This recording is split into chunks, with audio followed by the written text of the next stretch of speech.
दिल्ली के तीनों नगर निगमों को एक करने के बिल पर मोदी कैबिनेट ने मुहर लगा दी है। अब इसी हफ्ते ये बिल संसद में लाया जा सकता है। संसद में पास होने के बाद दिल्ली में 3 की जगह सिर्फ 1 मेयर होगा। इसके अलावा नॉर्थ, साउथ और ईस्ट के बदले सिर्फ एक ही नगर निगम होगा। अब ये बिल संसद के दोनों सदनों में पास होने के बाद राष्ट्रपति के हस्ताक्षर के साथ ही 10 साल बाद फिर दिल्ली में एक नगर निगम अस्तित्व में आ जाएगा। केंद्रीय कैबिनेट के इस फैसले का दिल्ली बीजेपी अध्यक्ष आदेश गुप्ता ने स्वागत किया है। नमस्कार। तीनों निगमों के एकीकरण का केंद्रीय कैबिनेट द्वारा लिया गया फैसला बहुत ही स्वागत योग्य कदम है और इस फैसले से निगम मजबूत होगा। निगम दिल्ली की जनता के लिए बेहतर काम कर पाएगा। तीनों निगमों में जिस तरह से पिछली दिल्ली सरकार ने 7 वर्षों में निगम को फंड नहीं देकर निगम का काम रोकने की कोशिश की, अब निगम जब एक होगा तो दिल्ली वासियों को बेहतर सफाई व्यवस्था, बेहतर प्राइमरी एजुकेशन, बेहतर प्राइमरी हेल्थ और इसके साथ साथ पार्कों की व्यवस्था अच्छी मिलेगी, कम्युनिटी सेंटर की व्यवस्था अच्छी मिलेगी। बता दें कि 10 साल पहले दिल्ली नगर निगम एक ही था, जिसे दिल्ली नगर निगम संशोधन एक्ट 1911 दिल्ली एक्ट 2011 में बदलाव करके पूर्वी दिल्ली नगर निगम, उत्तर दिल्ली नगर निगम और दक्षिणी दिल्ली नगर निगम में बदला गया था।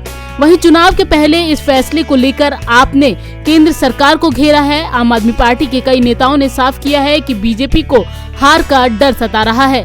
इसके साथ ही आप नेताओं ने नगर निगम चुनाव में आपकी जीत की हुंकार भी भरी है। बता दें कि दिल्ली में 18 मई से पहले नगर निगम का चुनाव पूरा होना है। देखिए, यूनिफिकेशन और चुनाव का कोई लेना देना नहीं है। यूनिफिकेशन आप कभी भी कर सकते हो। एक्चुअली यूनिफिकेशन तो एक टैक्टिस है जिसके माध्यम से बीजेपी दिल्ली के अंदर एमसीडी चुनाव नहीं कराना चाहती है। पिछले 15 सालों से भारतीय जनता पार्टी एमसीडी में है। 15 सालों में दिल्ली की एक भी गली साफ नहीं है। दिल्ली के अंदर 3-3 कूड़े के पहाड़ हैं और इतना भ्रष्टाचार किया इन्होंने कि आज कर्मचारियों को वेतन देने के पैसे नहीं है। ना सिर्फ 15 साल में एमसीडी में उनकी सरकार है, लेकिन पिछले 7 साल से केंद्र में भाजपा की सरकार है।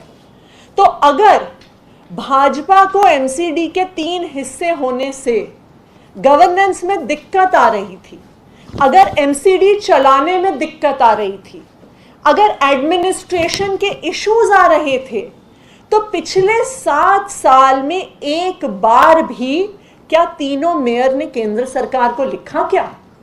क्या उन्होंने कभी अर्बन डेवलपमेंट मिनिस्ट्री के सामने अपनी अर्जी रखी? क्या अर्बन डेवलपमेंट मिनिस्ट्री ने, यूनियन कैबिनेट ने, प्रधानमंत्री जी ने कभी भी इस मुद्दे को उठाया? लेकिन पिछले 7 साल में एक बार भी ना केंद्र सरकार ने, ना भाजपा शासित एमसीडी ने यूनिफिकेशन की बात करी। उनको यूनिफिकेशन की बात किस दिन ख्याल आई?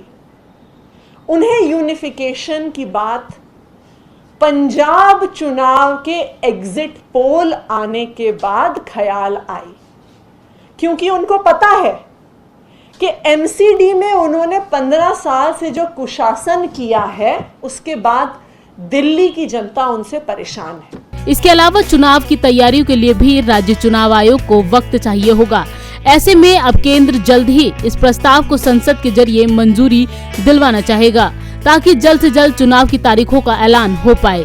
दिल्ली में एमसीडी चुनाव को लेकर आम आदमी पार्टी ने सुप्रीम कोर्ट का रुख भी किया है।